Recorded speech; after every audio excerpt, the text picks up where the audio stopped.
सगळी चौकशी सुरू असते, ज्यांना तो निरोप द्यायचा तो जात आहे. कारवाई पण होणार, एक्शन पण होणार. ज्यावेळी मुख्यमंत्री पदाची खुर्ची दगाबाजी करून मिळाली होती म्हणून ते विधान परिषदेत गेले होते. यावेळी दगाबाजी करण्याचा त्यांचा संकल्प असेल, पण त्याच्या मागे मोठं षडयंत्र आहे आणि ते षडयंत्र कोण आहे, ब्रेन, तेही शोधणार. अधिकाऱ्यांची खूप विस्तृत चर्चा झाली. एसपी होते, SITचे हेड होते महाराष्ट्रात, अन्य ठिकाणी. आणि यात एक गोष्ट जी आमच्या लक्षात आली आहे की यात अधिकतर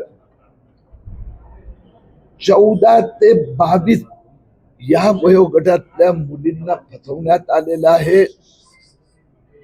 आणि जे तरुण, विशेष करून मुस्लिम तरुण जे मुलींना फसवण्याचा प्रयत्न करतात, ते चांगली अद्यतन ऍपचा उपयोग करतात आणि त्यांच्यामुळे पोलिसांच्या तपासात गती यायला वेळ लागते.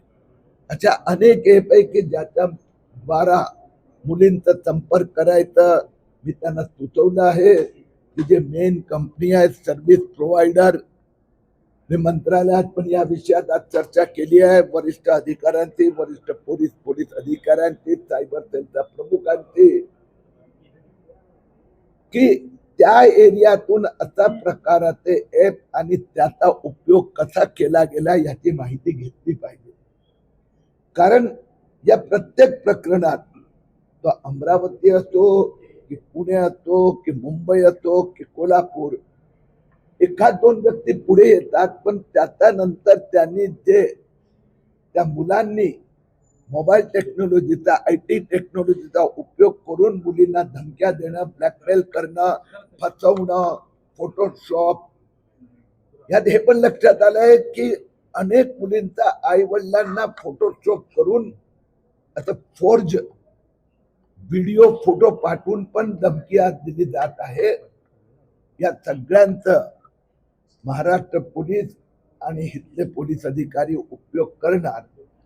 आम्हाला खात्री आहे की हा इथल्या प्रकरणात काही डझन मुलींना फसवण्यात आलेला आहे. 2-5 दिवसात तपासाला गती मिळेल.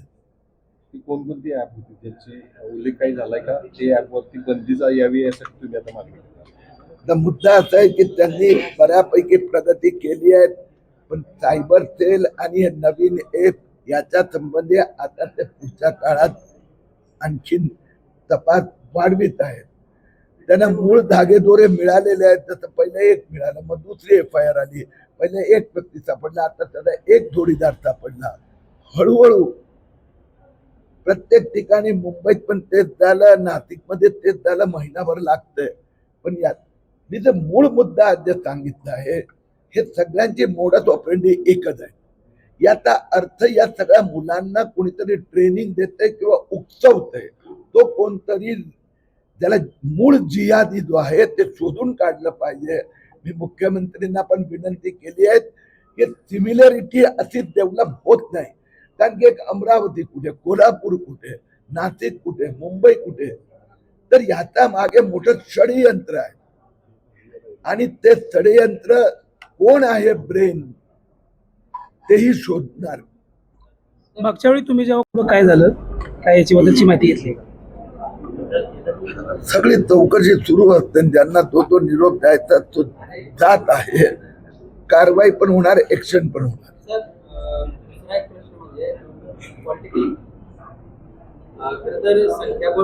ज्यावेळी मुख्यमंत्री पदाची खुर्ची दगाबाजी करून मिळाली होती म्हणून ते विधान परिषदेत गेले होते. यावेळी दगाबाजी करण्याचा त्यांचा संकल्प असेल, पण संधी मिळाली नाही म्हणून नाही गेले.